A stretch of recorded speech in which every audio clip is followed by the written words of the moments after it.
the Rangers Journal now.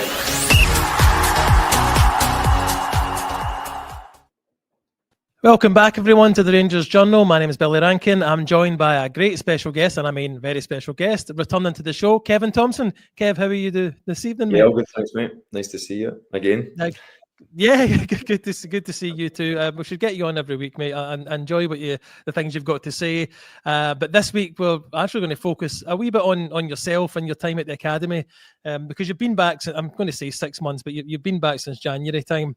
And that was my first port of call when I wanted to speak to you. Was before that kind of call came through for you to go back. What were you thinking about the team the first half of the season? How was it going in your opinion, just for the actual first team at this point in time? Oh, listen, you're always disappointed when the team's not doing well. So it's not a reflection on the manager, or I'd never like to think I would get personal, but we kind of manage. I just want to see the team do well, see the club do well. So whoever's in the hot seat at that given time, you want to see them do well. There was. I'm not naive. I could feel the disgruntlement at times. I was back to do the lounges. I was back to do Rangers TV. So you pass the fans. I speak to fans, in the street, wherever it may be, while you're bumping into them in the supermarket. So I could sense the frustration at times with the manager. They had some brilliant performances, some big results, but it always felt that last few months they were only the kind of defeat, the disappointment away with things kind of coming to a halt as such. And obviously in the end that ended up being the case. But I never knew him personally. I was only back in the building for kind of a week to 10 days before obviously it got sacked, and within a few days obviously Barry coming in. So sad to see anyone that's involved in the club lose a job, but also the harsh reality is when you represent this club, you have to be winning and you're under pressure. And if you don't get things right, whether you're a player, whether you're an academy coach, whether you're obviously the manager of the football club, then you naturally come under the microscope. And everybody knows how demanding these fans are and how demanding this club is. So unfortunately that resulted in the manager losing his job. Yeah, they don't usually lose their job when they're doing well, which is the downside from us, from a fan's point of view. At that time, though, what drew you back personally to coming back to the club? I just really, I'd met Nils Koppen and I'd had a chat, and obviously we're doing my academy for the last few years and working tirelessly and being on the pitch like 5, 6, 7 days a week to probably looking for that next opportunity and what that may look like, whether it be at first team level again, or whether it be a first team coach, a manager, whether it was expanding the academy, whether it was doing a wee bit more media work. I'm just kind of open to doing a wee bit of anything, really. And when I met Nils, we had a good chat, we had some lunch, and I think he was keen to try and add some ex-players within the academy. The B team was at that time in the talks to disband, and obviously that come to fruition within a few weeks of kind of meeting Nils. And off the back of that, I went back into the training centre and had a good chat and kind of liked some of the, I'd say ruthless, because I think he's been quite ruthless. I think it's, I don't think everybody would have agreed with it, but I think he's been really forthcoming in realising what we've been doing for the last period of time has not been working, and we have to try and do something different. And he's obviously, at that time, he had the power to try and implement that. So I was really grateful that he seen me as part of somebody coming back in and trying to rough it up a wee bit and try and create something a wee bit different. And listen, I'm only week for Peebles. I cannot do it all, but I've loved every second being back in. The staff that work with the 19s group, I've been in there to support them, whether it be Stevie Smith, Liam Ross, the physio department, the sports science. They've all been brilliant with me. I've loved working with the players. Ultimately, we've unfortunately not managed to win the league. The boys have come a wee bit short, but day to day and getting to know the boys for the last 3 or 4 months has been brilliant. And when you're speaking to Niles there, what did you feel you could bring to the academy that maybe wasn't there maybe you didn't know for certain, but what did you personally think you could bring to the academy? I just feel as though I can listen to hopefully a wealthy experience. I've never been one of the people that say that if you've played for the club and you've been there and done it, it then means that you're any better than anyone else. There's experiences that people that have not played that are totally different, whether it be the education part, whether it be the planning part, whether it having the opportunity to travel and learn doing it that way, which obviously as players, when you're contracted and you've got a playing career, you've got less time in your hands, you're concentrating on being a player. So I think when I spoke to Nils, it felt to me that there was a real feeling within the academy that had been lost a wee bit. There was a wee bit uncertainty. Not many people knew clarity. Obviously, the 49ers thing has been in the pipeline, so it was probably quite a difficult time to go back. But as I say, I've loved every minute of it. The staff have been brilliant with me. The differences between the last time to this time is probably like a lot of scenarios that are out of people's control, i.e. the takeover, and obviously the B team disbanding. Then you've obviously got the new structure of the 17s and 19s coming into place. Not many people quite known whether the new sporting director is going to appoint a new academy director and who's going to have the final say on X, Y, or Z. So, but I've just loved every minute. I've enjoyed being back in the pitch. I've enjoyed being in amongst the boys. As I say, Stevie, Liam, and the rest of the support staff around the 19 squad have been brilliant with me. And hopefully, I wouldn't like to say I've done a million things when I've been in, because obviously I'm an extra voice, but I've really enjoyed, helping Stevie and helping Liam kind of hopefully, stamping a wee bit of authority in the group and creating some hopefully high standards. Now, you don't have to tell me when you found out about this, if it was before the rest of us, but when the B team did disband, or it's not in the same guise as it was, were you surprised by that decision at the time? Well, I think when you're looking for afar, and I'm really passionate about it. And listen, I've worked in the academy. I've done all different departments. I've started with the 13s up to the 15s to the 18s to the B team. I've done the school program, only briefly, to the kind of day release program that the boys come in when they come out of school. I've also had a hand in the Edinburgh Centre. I've been involved in like an Edinburgh Cup, taking the kind of under 9s and 10s with Boydie, Alan Boyd, the Children's Academy director. So I feel as though I've had a good insight into lots of different parts, really. But to go back in is, I think it's difficult when you've been away and you've been a manager and then you come back in. But you'd also, I think it's disrespectful to not be rude, if you know what I mean, because the harsh reality is you go in there to try and make a difference. You have to be bold, you have to be brave, you have to say what you feel. But I just think generally, Billy, that the braveness of scrapping the B team, I think, is there for everybody to see. What we're doing is not working. I don't mean that disrespectful to anyone. I just think that whether it's going to be 17s, 19s, whether more players are going to go out on loan, whether the loan league thing was an option that didn't seem to be viable, or whether it can be the best v best program that constantly gets shared on social media when the boys potentially travel and play these types of games.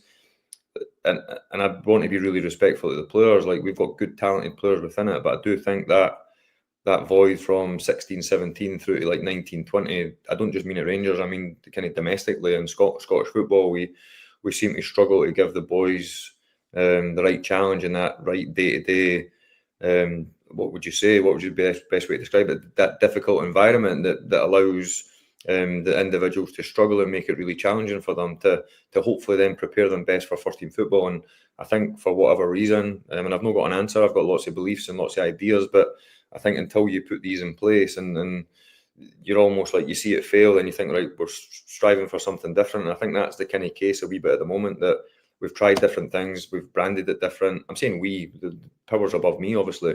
And unfortunately, I'm sitting that seat, that looking in and looking out, being involved, not being involved, we ain't getting it right at the moment. You've came through, not at Rangers, obviously, and I want to come back on this in a wee second. Came through as a youth player. Imagine you're a 16, 17-year-old and you're playing for Rangers, the youth setup. Sometimes, or it's not even sometimes, mate, it's maybe not just ability that prevents a lot of these players moving on into the first team at Rangers. Is there anything you could put your finger on as the biggest challenge for someone at that age to make that jump from the 16s, 17s, maybe 18, 19, up to first team level football? What are the challenges they face? It's maybe not just ability-wise. I think the biggest challenge that I see, and it's one that I'm passionate about, I mentioned it so many times within the academy, and I'll use Craig Mahon because he was the previous academy director who had obviously the authority to kind of manipulate these different situations. And the one thing that we do, Billy, is I'll use myself as an example. So I'm an under 15 and Craig has that authority to let me play with under 16s, maybe even put me on the bench for the under 18s, and then I get to become a full-time player. So like I could be on a different contract for you, let's say, we'll just use me and you as an example, and I'm maybe classed as a wee bit a bigger hitter compared to you maybe being a wee bit more a lower level type player. Unfortunately, that's probably pretty much right, mate, don't worry. I'll try to be really respectful. You don't you're probably better than me, no doubt. And that the part that a lot of these academies, and I'm only presuming that, and my boys are involved obviously in the Hibs Academy, so I know Gareth Evans really well, using that as an example because I know them, I see it. The one part that an academy director, Billy, cannot dictate is when the players get in the first team. They might get the call that we need 2 players, and it might be me and you that get sent round off of Craig Mahon because he's got the authority.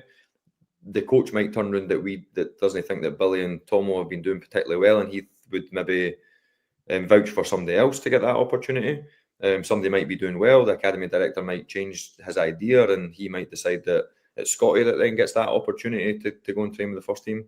The bit that I think a lot of the young players struggle with in these academies, that I think we need to do better, and I'll use us as an example, is a lot of players find it really difficult when the nice level playing ground of a continuous becomes difficult, and it only becomes difficult when you get to first team level. Because if Barry decides that the academy players are not good enough, and he watches under 18s games and he doesn't think any of them are good enough to get in the team, then he doesn't pick any of them.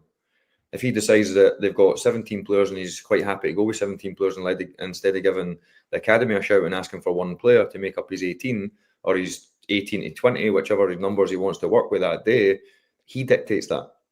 And unfortunately for us in the academy, and too often, and I'm using Craig Mulholland as an example, too often these guys manipulate these boys' paths, and then all of a sudden you get to first team level. And I was there when Steven Gerrard was the manager, and if he didn't deem that me and you were good enough, then they wouldn't give us the opportunity. We then, I think, we as individuals, because we've had so much and continually had this ally as an academy director that loves us, that's picked our paths since we were 10 right through until we're 17, 18, we then don't get the next step, that next opportunity. And I think mentally we struggle with that. And I think we continually do it. And I think it's the one part, the last part is the difficult part, to get over that line, to be playing at Ibrox in front of 50,000 every week, to find yourself in the first team changing room, to get a life-changing contract, to be classed as a Rangers player, not just an academy player that's like had wee snippets here and there, but to go and play 30, 40, 50 games, to go to Celtic Park and you be on the team line, not just in the stand or in the squad, you like to be an actual proper Rangers starter that's like good enough that we don't go and spend £2 or £3 million on another player because you're taking that position. I think that's the one part that if I could change or have more influence on it, I don't know what I would do. I don't know what's right. I don't know what's wrong. But certainly I think that's the one part that we need to do far, far better on, because the last part always seems to be the hardest part. And I think it's the bit that catches so many players out when they don't continue to get that progression. Let me bring it back to your personal example. I believe you went down south initially when you were young, came back up, started playing with Hibs. Am I right there? Did I get that timeline right?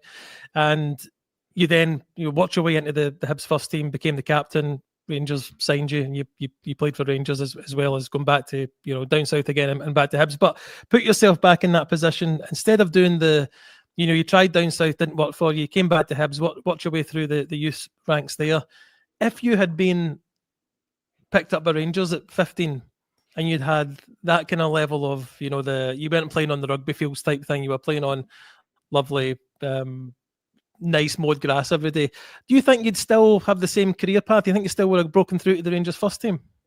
Listen, I definitely think there's lots of value in obviously being at a different place, because obviously naturally, and I don't think anyone would think it's disrespectful to say this, it was easier for us young players to get an opportunity at Hibs than it would have been potentially at Rangers. When you think of the players that Rangers had, kind of for me to try and get into midfield, I would have been fighting against Barry Ferguson and Mikel Arteta. Whereas even though the Hibs midfielders were great and they were people that I looked up to, they obviously weren't at the same standard as the players that were at Ibrox at the time. So whether you would have got that opportunity, I've always been a believer that if you're talented and you work hard enough, whether you start at Hibs, whether you start at Rangers, whether you start somewhere else, you will find your path. And if you've got the right mentality and you've got the right desire and drive to, as an individual, you'll be successful. Listen, of course you need the talent, but you hear it so many times off of the big hitters online, whether you search social media, that Sir Alex Ferguson's the catalyst for talking about it. Like, talent is only so much.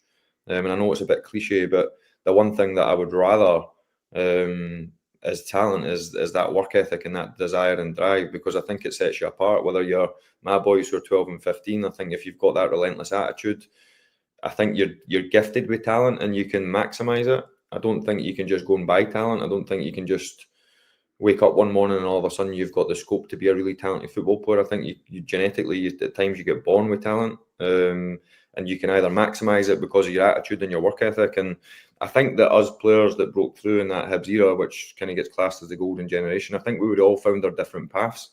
Whether we would have then had the same reputation as Scottish players and potentially going on and playing with Old Firm, I suppose it's flying a kite. But I do think knowing these boys and growing up with them, your Riordans, O'Connors, your Scotty B's, your Whitties, Stephen Fletchers, the kind of young talented players that were there, I think they were all talented enough that no matter where they would have started, they would have went on and had good careers. It might look different, it might be different clubs. But my dad always says you need a bit of luck, and I firmly believe that you need opportunity. And I think that goes back to my first part about talking about our young players at kind of 16, 17. They need a bit of luck, but they also need opportunity. And if that's not quite going to be at Rangers, we then need to try and get the next part right, that we maximise their talent and maximise their profiles and maximise giving them the opportunity to try and showcase their talent. Because if you don't get that opportunity, then it's hard to see what you could ever be. These guys that you're looking after at the Rangers, well, B team for a better word, at the moment, they've obviously got talent or they wouldn't be there. Mentality side of things, are you finding that you're having to drive that, or do the players themselves have that, amongst the players? Is there a core team or a group of those young players that have got this mentality drive, or do you find that you're having to set that yourself, or you and the coaching staff? Well, I think it's up to us to do that, Willie, to be honest. I think it's our job, it's our duty to care. We represent the club to give the boys everything. Listen, we're the same, we're human. You might have a bad night, you might not be feeling too great, you might not quite be on it, the same as like being a player. But I'd like to think 99.9% of the days you're bringing loads of energy, you're bringing all your experience, you're driving standards every day, you're driving the players every day. But ultimately, you can give them all the tactical information, you can put all the technical sessions on to try and expose them, to try and challenge them, to try and stretch them. But the bit for an individual when you get to the top end of the academy, for me, is being individual. And I say it to my boys all the time, you need to be working harder than the person that's standing next to you. Every time you walk on a training pitch, you need to try and stand out. You need to try and outrun your opponent. You need to try and outplay them. You need to be better technically than them. So I think it's important that we don't miss what's really important at becoming a football player, which is sometimes the fire in your belly. Sometimes it's the drive as you as an individual. Sometimes it's the sacrifice you have off the pitch. Sometimes it's the way you live your life. Sometimes it's all these 1%. You're listening, you're engaged. The sports science is there. The gym's there. What do you do when you get to summer holidays? Listen, I went to Magaluf when I was a kid at 18, 19 and had my first boys' holiday. But, is there ones that maybe take their eye off the ball, that these things become more important? Is it more important to drive a nice car than it is to do extra work in the gym? Driving a nice car is great, and being in the gym might be doing too much in the gym. You might be slowing down. You might be becoming top heavy. There's so many variables, but I do think the one that everybody goes back to, if you ask the majority of ex-players, is having that relentless desire to continue to get better every day. And that would be my motto as any young Rangers player, anyone that represents the club, is when you drive in our nice blue gates and you go round that roundabout, if you ain't willing to give your all, you might as well drive straight back out the other side. And if you were giving advice to one of your youth players at the moment, it's a changeable, for a better word, there's a changeable situation in the club at the moment, but we're expecting new owners to come in. We're expecting maybe a bunch of signings to come in. There's maybe some 18, 19-year-olds going to come into your office and go, I don't know if I'm going to break through this season. Would you advise them to stay with the current setup at Rangers, or would they maybe go out on loan to a team in the Championship or even maybe lower in England to get some experience of actually playing first team football? Is that more beneficial at the moment, do you think? And say what you can on this matter. No, I certainly think if that scenario happens when you get to pre-season and you potentially get an opportunity, let's just use an older player as an example that's 18, 19, maybe one that's been already out on loan that's then come back, he's done quite well. He's maybe too old for the under-19s group, or he's maybe already done it for a year or two. Then he's had a sample of first-team football, going out and obviously playing on a Saturday. If he's then not part of, if we just use a striker as an example, and the club goes and buys 2 or 3 strikers, added with already having potentially Dessers and Igaman, and let's just say we find the money to go and buy Cherney, and that kid's opportunities, because he's an attacking type player, are limited, I would be the first to say, listen, you need to go out on loan, you need to open doors for yourself, you need to go out and press, you need to go and expose yourself to the rigours of playing on a Saturday, potentially being in a club that you might play Saturday, Tuesday. Physically, can you handle that? That's what it feels like playing for Rangers when you potentially play in Europe, you play at the weekend. So I don't think there's any, what's the right terminology? I don't think there's any disheartened in going out on loan just because you're going and playing for another club. I think the key for me is you shouldn't be standing still.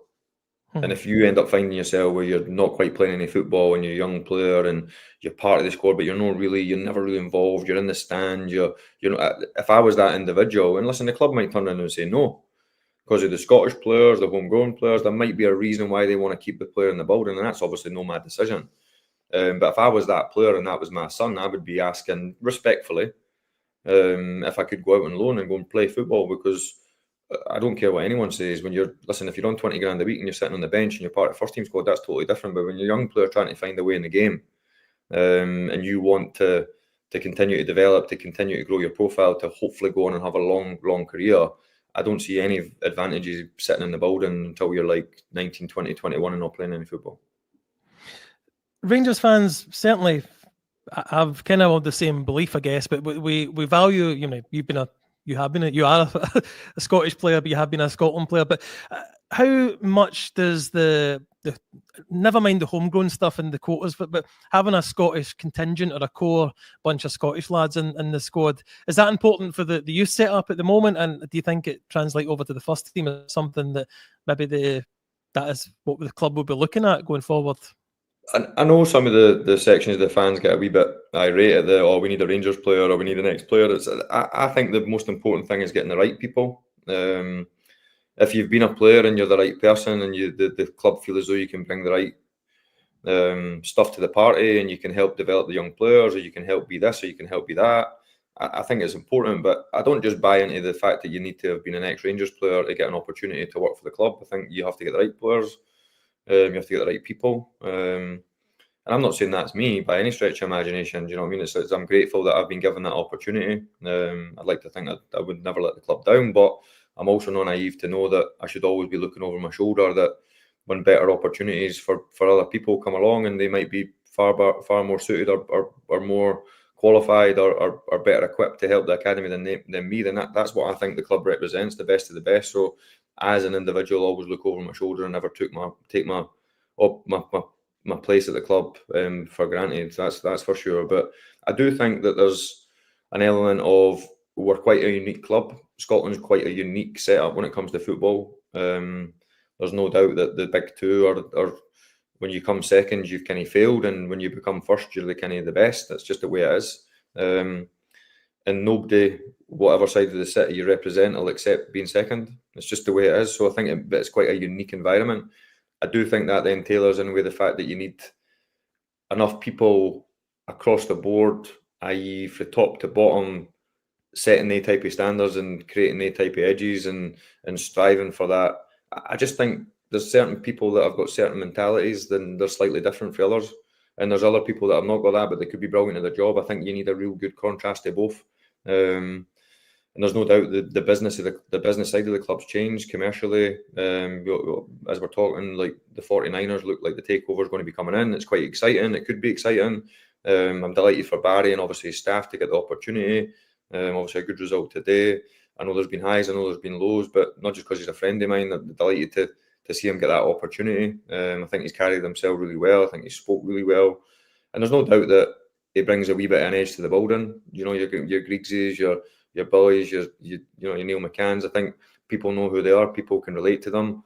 And there's no doubt that when they speak, people would be naive not to listen. So I do think it's important when you go to the playing squad, Billy. I think having boys like Connor Barons, John Souters.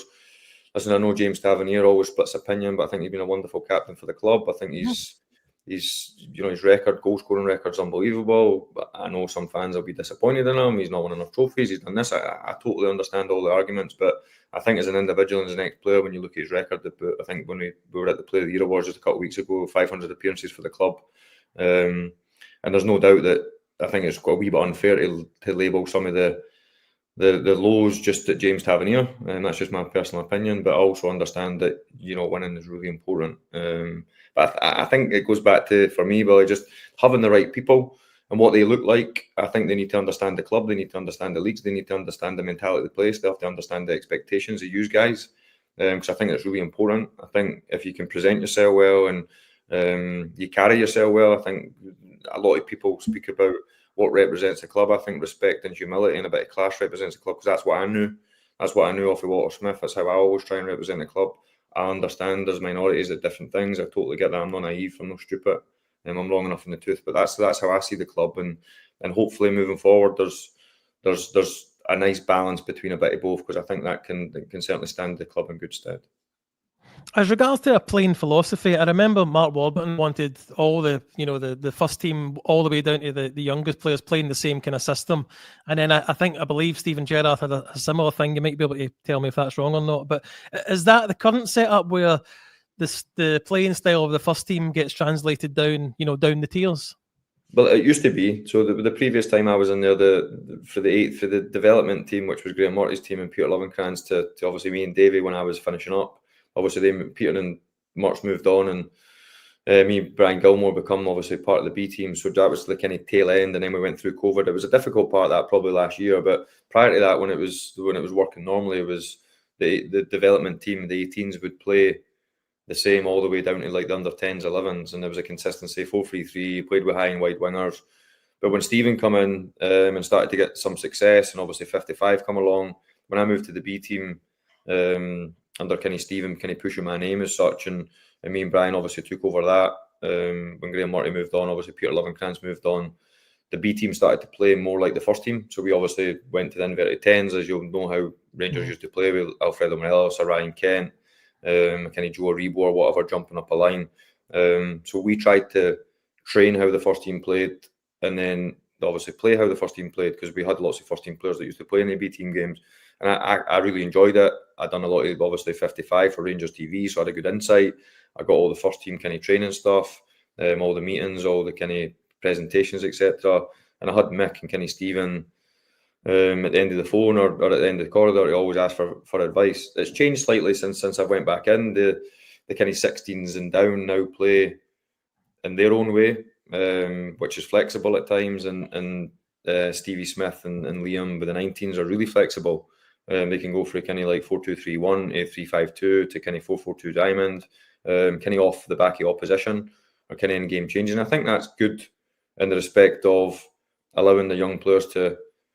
I kind of sit in the fence a wee bit, to be honest, with football. I think it's good that you can change, because I think my argument is, like, if you have the two best number 9s in the country, why play 4-3-3?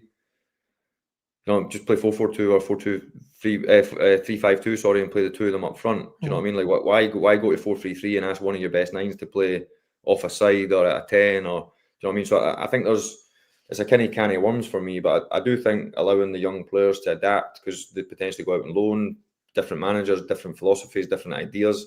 I do think it's quite good to give them that different challenge and that different insight.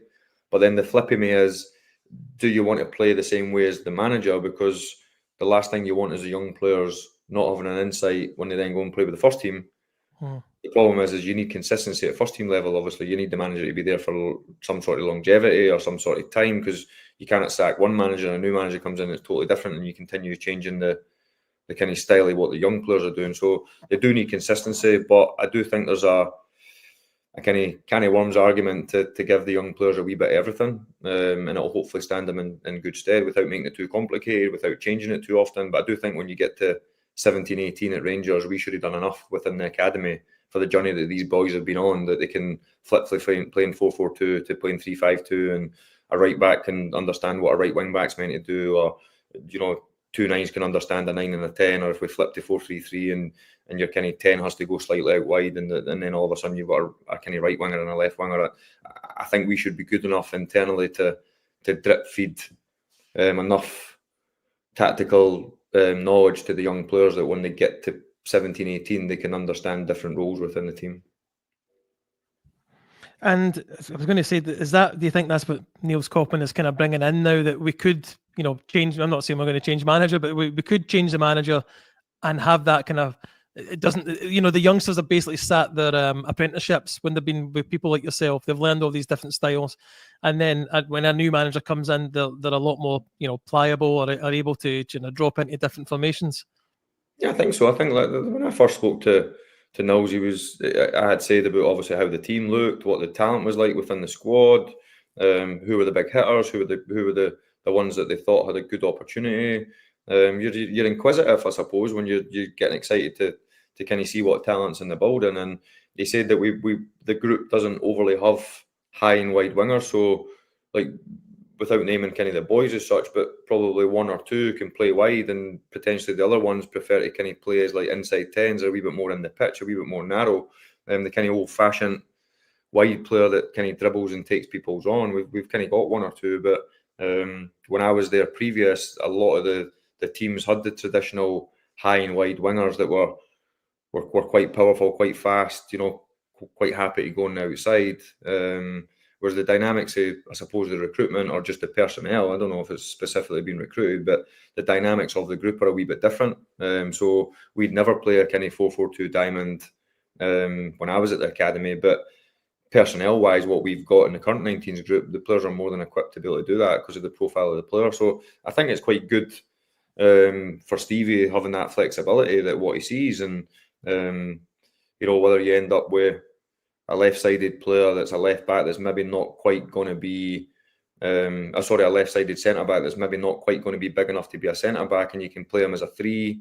You can also play him as a kind of left-back or a left wing-back, depending on whether you're playing a 3 at the back, a 5 at the back, or a 4 at the back, obviously. So I think having that flexibility as a coach also gives us probably that licence to develop as well, which I think is important, because you talk about kind of creating robots in academies at times. It's kind of a general consensus within the kind of fan base, like it's too robotic, it's too stop-start, it's too prescribed to the players. Then I suppose for our perspective as young coaches, we want a bit of flexibility so that we can express ourselves and we can continue to get better, and what our eye sees and how we develop. And I suppose the better we get as young coaches, it can only then be good for the players. But I do think that having a flexibility rather than just having one way suits all, and this is how we do it, I think can be a wee bit old school, to be honest. I think the game's changed. The top teams play in different ways. There's so much tactical analysis there. There's so much data.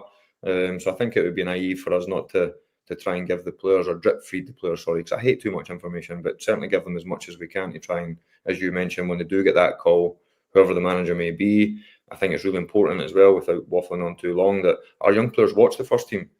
If you're a young Rangers player, I think you should be watching Rangers. I think you should be aspiring to knock one of the guys off their perk one day. And if you're a right back, you should be watching how James Tavernier plays. I think there's a lot of speed in that to be watching the players that you might be.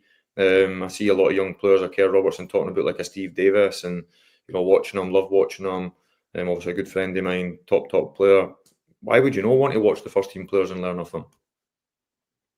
No, you're quite right. Let me bring you back to something you said earlier on, though. And I realised the crossover wasn't a lot of time between you and the previous manager, Philippe Clement. But you mentioned that you didn't have really any interaction with him. Can you describe the layout of the building when it comes to where the youth train and where they come in every morning, and to where the first team are? Yeah, so obviously when you drive in the gates, the car park to the left-hand side is the academy part. When you walk through the first reception, you then walk into the academy reception, which obviously when you go along the hall, you've got the changing rooms for the young players. So on the left-hand side, I think there's 6 changing rooms, maybe even 8. I think 6. And then obviously you get to the medical part, you get double doors, which takes you into the indoor hall. You've got the academy office. Straight on the corridor, you then go past the academy director's office, which goes to the kit room, then the laundry room. And then you get to that junction where if you were to go round the back, when you first come into the training centre to take the first team car park, first team entrance, you've got the auditorium on the right-hand side. The recruitment department, all the scouting department, all the computers, etc. on the right hand side, which is quite new. Front offices, which has got like your ops teams, etc. in it. And then you bump into the ladies department, where you've kind of got the Joe and her staff are kind of in their office. And then when you go to that junction where the laundry is, where you go left to go back towards the academy part, you then go to the first team part. The first team part then goes past our lunch part before they obviously get to David Lavery, who's obviously got his masseur kind of places in next to the swimming pool and gym, doctor's room, physio room, obviously inside the gym, etc. Then you get to the kit room, players room. When you go up the back, you've then obviously got all the scouting and the analyst people kind of that support the first team at that part. Obviously through the back of the kit room, you've got the first team changing room. So listen, it's a wonderful place. It's a brilliant facility, and I really like the dynamics of. I still say to the doorman when I drive in, if it's really busy in the car park, that I hate parking around the back. I want to park in the academy side because I'm an academy coach. I want to earn the right to get round the back and park in the first. And listen, sometimes I get forced to go round to the disgruntlement and the kind of moan that I have, because the guys all know that I don't like parking round the back because I'm an academy coach. I like parking on the academy side. It's just me. I don't have any qualms of anyone else doing it. It's just what I believe in. I'm an academy coach. I want to be in the academy side. And when I earn the right, or if I'm good enough one day to get to the first team, I'll happily park in the first team car park. But I think that should be not mirrored. I'm not saying it's right, but I think the players especially should kind of understand that going round the other side of the building is prestigious. It's earned. It's you have to graft and be relentless to get that opportunity. And one day you might be lucky enough to be able to drive your car around the back. But I think there's the first team canteen is totally different for the academy canteen. I think it's right. I think there should be 100% different perks on the first team than there is in the academy, and I don't think we should give the players too much too soon. It's a big qualm of mine. I think we should be humble, we should be respectful, and I think whatever you get, you should earn. And they do. Listen, they're really talented, great boys, but I also think there's a wee bit devilment in giving young players too much, and they lose that wee bit of will, that wee bit of drive, that wee bit of desire. And trust me, if you don't have that when you're 17, 18 at a club like Rangers, you ain't going to get very far. No, and I wasn't asking you for the purpose of getting an idea of in my mind's eye what it's like. There, by the way. I know, but and it's great that you did that, because you kind of came round to my point at the end when you talked about it's deserved. But what I was getting at was I thought there was more crossover between the youth and the first team as regards even speaking to the managers about the. I don't know if you can see me, Kev. My screen just went blank. I can still see you. No worries, mate. Sorry. Yeah, it was more like the first team manager. Did they not see the youth on a kind of regular basis? Is what I was going to get at. Nah, probably not. And I think that's hard when you think. Listen, I don't think anyone should underestimate how big the business is when it comes to, even for Barry. I'm sure he's been like blown away by like having to manage up and deal with chairman, deal with sporting directors, deal with all the pictures and the media, and dealing with the players. I've got no doubt he's had. I don't know off the top of my hand, but I'm sure he's had a few problems along the way with players individually, whether it be, having issues with them not training, not turning up, potentially one not being happy about not playing, do you know what I mean? And then maybe down in tools and training and having to discipline them. I've got no doubt. Listen, I hope I'm wrong and it's been plain sailing, but I just know that a club like Rangers, with the personnel within the building and how Barry is as an operator, I don't think you can underestimate how difficult a job it is and how busy he'll be and how many sleepless nights he's probably had. So I think it's hard for a Rangers manager to have too much influence on the academy, but I do think for Barry coming along to the academy, it was amazing when he did come along when he first got the job, because they come along, obviously see us in office, he spent 20-25 minutes having a chat, having a blather, and just his presence in the academy office was brilliant, because one, it brings you a wee bit of stripes that he's coming along to see the boys, but also it just creates a wee bit of an edge that the Rangers managers in the academy office, and it keeps people on their toes, it keeps people looking over their shoulder, and I think that's really important. Listen, on a perfect world, you would like to think that we could potentially train at a different time for the first team. You might get to watch a wee bit more of the first team training. Some managers are quite picky when it comes to not being able to watch, and obviously Stephen was an advocate for putting the big blue cage around the first team part, so it's a wee bit more exclusive, it's a wee bit more private. But listen, I'm one of the people that you can never get enough value in watching the first team players train and how they go about it.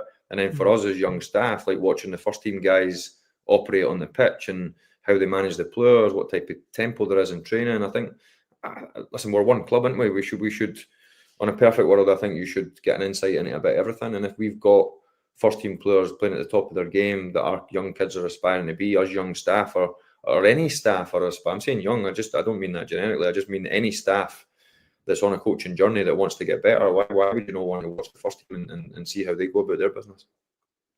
You obviously worked under Walter, so this kind of question, the next question comes with the caveat that you can't choose Walter. But who's been the coach that's influenced you outside that caveat the most in your, not in your playing career, but influenced you in regards how you approach coaching? Listen, Walter, how I live my life, but as you know, like the integrity that he had, the humbleness, the respect, how I'd like to represent the club and how I'd like to be. Listen, I totally understand, I'm not naive, that people think if you're humble and you're respectful, you're a bit of a waffle and you're a bit of a boring bugger. Listen, I'm happy with that, really. It's I live every day to work as hard as I can for my kids, and I want to try and be the best coach I can possibly be, the best person, but I also understand that people dislike you when you represent Rangers. It's just the way it is. It's society, that's what it is. But I would say that for coaching influences and kind of going on my journey as a young coach to try and have my own ideas and kind of implement my stamp on how I treat people was kind of driven off the water. But Tony Mowbray was a huge influence in how I kind of see the game, and as a young player, like talking about body shape and seeing the pitch and knowing when to run, knowing when to stand still. He was probably the first coach that gave me a real in-depth look at kind of tactical analysis, whereas prior to that, it was just off sheer will and drive and determination and talent to run about and kind of play your position and get stuck in. Tony started to kind of open my blinkers a wee bit and kind of open my horizon to how the game should be played and when I should run, when I should stand still, what type of foot I should receive on. Could I play one touch? Could I play around the corner? Do you know what I mean? How tight I had to get to people and the kind of energy and the kind of the tempo that we had to train it every day. And it'll always ring loud in my ears. Never get bored passing the ball. Never get bored training. So it was like, I would say he was a huge influence on me when it comes to tactical part and I suppose the development of young players, because we were young players then and we were lucky to have a manager that was articulate enough and passionate enough to try and help us develop, not just tactically but technically, and that we were a real good young talented group that were technical players. But I have to say the training that he put in place and the challenges that he gave us every day, plus how he treated us, made us feel 10 foot tall. I've got no doubt that period that we all worked under, I've got no doubt that we massively progressed, whether that be tactically, whether it be technically, because he was a brilliant coach. Do you feel you've got a coaching philosophy? I've got a will to win. I would say I hate that word philosophy, but listen, my Kelty team tried to pass. We wanted to dominate the ball. I wanted to get to a team that would attack, that would outrun teams, would outwork teams, would not be a pushover, would have personality. Would have an unbelievable desire to get over the line. And I think I implemented that at Kelty. I think if you asked all the players, hopefully they really enjoyed working with us, which I took great confidence obviously out of that. I still speak to a lot of them. So I feel as though I must have done something right. Added with, brilliant staff. Geordie, obviously my assistant, brilliant on the pitch, great with the boys, perfect foil for kind of me being kind of bad cop and him being good cop, which you could argue was a bit like Walter and Coisty. Kenny McDowell a bit more straight, your Durante, Kenny the Joker, do you know what I mean? So we were obviously not blessed enough to have multiple staff at Kelty. There was just a kind of two-man band as such. But our friend was a goalkeeper coach as well, who was brilliant for us. So it was, I think philosophy, I dislike that word a wee bit, Billy, just because I think you have to change depending on what type of job you get. I think you can have key principles and key standards and you can abide by them at any job you get, whether it be timekeeping, whether it be the tempo in training, whether it be how you train. But I think you have to adapt tactically and technically when it comes to, you might have the smallest budget in the league, you might have the weakest group of players in the league. So being expansive and passing through the back might not quite be your foy at that specific club or that specific job at that time. So I think you have to be adaptable. But if I had the perfect world and I was playing footy manager, I'd want to sign the best players and win every competition. But I'd like to think I live by high standards and an energy and a kind of commitment in training every day, whether it be my voice and my energy. And I was a wee bit the same as a player. So I think my team at Kelty were probably the fittest in the league. I think we were probably the fittest in a league or two above to go toe-to-toe with St Johnstone, Premier League club as a League Two team and go extra time and kind of running over the top of them with 10, 15 minutes to go. I think kind of shows you how we trained on half a pitch and with part-time players. So I would say that's my philosophy, kind of belief as an individual. Like I say it to my kids every day that you got to be at it every day. You got to be relentless. It might not be enough, but you got to get in fifth gear every day and strive to be better. And I suppose as a player, I would like, and I say this really honestly, I would like to go back and do it all again and give even more. But as a coach, I'd like to think I've hardly left any stone unturned. I've done all my licenses, I've done my time, I've done school programs, I take primary school sessions, I've been a manager, I've won a league, I've done the 13s, I've done the 15s, I've done the 18s, I've done the B team. I'm back now helping Stevie in that. I certainly think people that know me would know that I've never been too big for my boots and I'm constantly trying to learn. Yeah, I've got a belief in an idea, what I think's right, but I'm also hopefully, a good colleague that would kind of do anything for anyone. And if that can rub off on the players that kind of my work ethic and my desire as an individual, then I think I'm doing something not too bad for the young lads. Right, I'll leave philosophy to the side, but how do you then cope? Or cope's not the right word either. How did you deal with the change from player to manager? Where let's face it, you played at the top level for Rangers. You've won leagues, you played in Europe. You're dealing with, certainly at Kelty, you're dealing with players that aren't at your playing standard when you were a player. When you're asking players to do something and they're not able to do it, how do you deal with that personally? Yeah, listen, that was one of the challenges. But my staff, Kevin McDonald, who's Geordie obviously as a nickname, had been the manager at Musselburgh. He had played kind of part-time at the tail end of his career, so he had also managed a part-team kind of. They eventually become an East of Scotland team, but they were a junior team when he first obviously took over Musselburgh Athletic, who've just actually won the league just yesterday. So they're hopefully, I think they're due to play Clydebank in the kind of playoff to get in the Lowland League. So they were a good level, and I actually knew a couple of the players that I had actually played with when I was younger at kind of grassroots teams, who've obviously then went on and kind of had part-time careers as such. So I think having him as part of my staff was a brilliant foil for me to. I did have frustrations. I did have times where I got a wee bit angry, but I also went in totally understanding what part-time players would look like. I'd watched a lot of part-time games in that last role, which was a wee bit of a silver lining for me, because when I was asked to do that last role, when we put the kind of, I think there was 8 or 9 players that went out on loan to Clyde, to Brecon, to Arbroath. I think Ben Williamson was Arbroath. But you had like Jack Thomson, Kane Ritchie Hostler, the boys were at Clyde. We had the boys like Chris McKee that were at Brecon. So I managed to watch quite a lot of lower league games that I'd never really done before in a short space of time, because obviously it was my role. Going to watch obviously our young players, but also then watching videos back of the other ones that I never got to watch, so I could give them some feedback and obviously do individual clips with them, etc., because it was part of my role. I think that was the blessing in disguise that I needed, because going for a facility like Rangers and sometimes having Greg Stewart and Kel Lafferty and Jordan Jones on your pitch, to then, all due respect, having part-time players that had been at work all day, by the way, real good players, but obviously the disparity within the kind of top players at Kelty compared to the boys that were absolutely magnificent for us, that were at the lower end of that spectrum.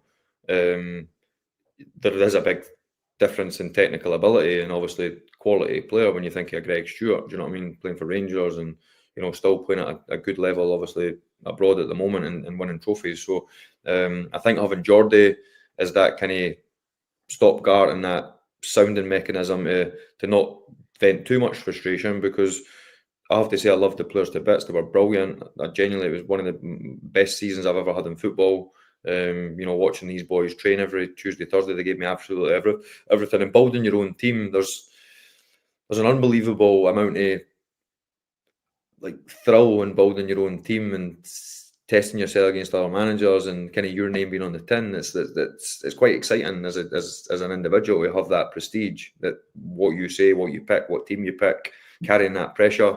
And I have to say I loved every minute of it. But I never found it too difficult. That's a bit of a lie. I found it a wee bit difficult, but I felt as though I had the right human skills and the right personality to be able to get the best out of them, and never once, and I mean this from the bottom of my heart, never once ever think that they were inferior to me. I'd never ever want my players to think that, oh, I was Kevin Thomson and listen, I'm just a wee guy for Peebles, but hopefully I had a no bad career. I never ever once wanted my players, and the same way I never want any of the young players at Rangers to ever think I think I'm better than them, because I am. I've had my opportunity, and I just want to try and give as much back as possible. If people want to listen, brilliant, I'll try and give them all. If they're not, then I'll still probably try and give them all.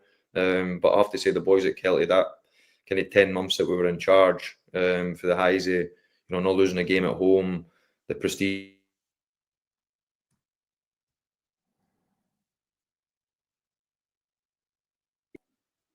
Just went blank.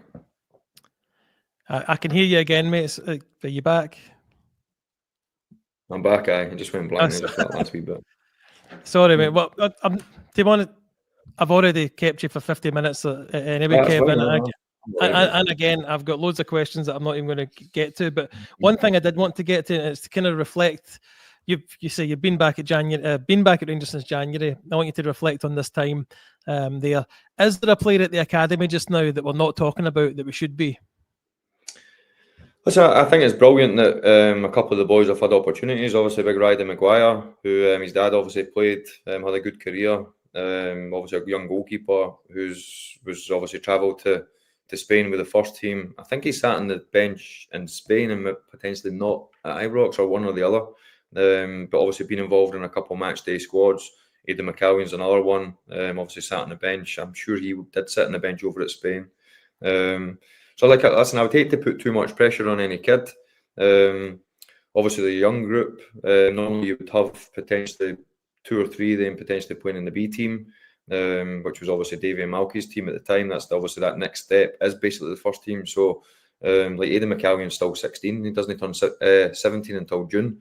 So kind of putting into context, you know, he's really just in the door as a kind of full-time professional. So I think they boys are hopefully ones for the future. And I would hate to put too much pressure on them because football's a funny old game that things can change quickly. I'm sure there's a good half a dozen, if not more. Listen, they should all have that aspiration, but I'm sure, especially the second years, albeit Aidan and Ryden are both first years, I certainly think every player should. I'll change that kind of terminology, but I'm sure there'll be potentially half a dozen that really believe come pre-season, depending on who the manager is, they're the next ones in line to try and have that opportunity that they might get some sort of involvement in a pre-season game. They might be lucky enough to get invited on tour.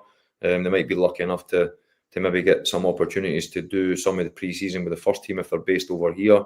And I would kind of be echoing that to the players. That's what they need to be coming back fit and ready and kind of chest stuck out, shoulders, you know, punched up and kind of ready to grit their teeth to fight to try and get into that team. And finally then, Kev, thank you very much for coming on. But what I wanted to ask was, I had to write this down so I don't muck it up. But what's going on at youth level just now? And it doesn't have to be something you've done personally, but what's going on at youth level just now amongst your team that you're working with that you're proud of? Well, listen, I'm happy to take responsibility. We just obviously lost the league, which was a real gutter. Hibs, we played Hibs twice in the space of just under 2 weeks. We played them on the Friday, then we played them again the following Tuesday, and we drew at East Mains, which is obviously Hibs training centre, and then they beat us 3-0 at our training centre just last Tuesday. So unfortunately, we went up to Aberdeen on Friday. The boys were good, to be fair. We changed the team up, and they beat Aberdeen 3-0. But listen, we should be striving to win everything in the academy. Don't get me wrong, there's a double-edged sword to that in the respect of if you end up with 1 or 2 young players getting opportunities to play in the first team, that's what my belief is in the academy. But we have to be striving for more. We have to be, I think there's a certain part of winning has to be part of the DNA. People hate talking about winning and development. I totally understand it. I've got kids that started at grassroots and I just wanted to see them play with a smile on their face. I think there's a certain part, and I would never ever put my name to it, that you get to under 15 and all of a sudden it has to become about winning. You get to under 12, all of it. I don't know what the age is. I don't know what's right. I've got a belief that you start to get paid to play for Rangers at youth team level. You have to understand the DNA of the club. But I do think that has to drip down lower to the. But then you can have an academy director that plays loads of young players, plays loads of players up. So then your results can be so different and they can be inconsistent. But I do think for the money that we invest in the academy, and I say we, because I think it's really important to me, and it's really important that I put my name to that I'm part of this. That we have to be aiming for far greater heights. I think we have to produce more. We have to make the environment more challenging. And I'm going to be really honest. I'm not proud of anything I've done in the last 4 months. Really, I've worked every day. I've been in there. I've strived to try and make things as best I can. I've tried to be as brilliant a support mechanism to Stevie and to Liam and the staff. I've tried my very best for the players. But ultimately, we all have to get better. And I put myself firmly in that bracket. I'll even take full responsibility for it. It's, I would like the academy to be better. I would like us to produce more players. And I think the investment that we as a club put into the academy, we should all be striving for more. And I do agree. I don't necessarily agree. It's all on you, mate. But I do agree. I'm happy to take responsibility. I've got big enough shoulders, and I care about the club that much that, and I mean it for everybody. And I think that's what we should all be striving for. Whether it be as a brilliant club, it's one that I'm really proud to represent. I get a real thrill when maybe not quite a thrill when I go through Possil and kind of come over that windy road, but I get a real thrill when I kind of come over when you see Dobies and then you see the training centre in the distance, and I get to drive through the gates. I am proud to represent the club, and hopefully, obviously, there's a bit more clarity moving forward for everybody involved. The fans obviously deserve that, and hopefully there can be some investment, and we can try and get back to where we want to get to. But when it comes to the academy and me being part of it, I love every minute of it. But I'll also reiterate that we all have to be striving to do far more. No, where I agree with you, mate, is that it should never stop. You know, we say in a couple of years we get 11 players playing for the Rangers first team that are all academy players. Well, why is there not the bench full of them as well? We should never really stop striving to be, 100%. the best we can be. But look, Kev, thank you very much for coming on again, mate. It's been great to talk to you. Pleasure, mate. Thanks for having me. No worries, and I'll just give a shout out to our sponsor, Off to the Match I Go, for your match merchandise, and you get 10% off there. Just use the code Journal10. So again, thank you everyone for watching. I hope this has been informative. I've enjoyed it, and Kev, hopefully we'll speak to you again soon sometime. So just remember, every night is a Rangers Journal night. Good night.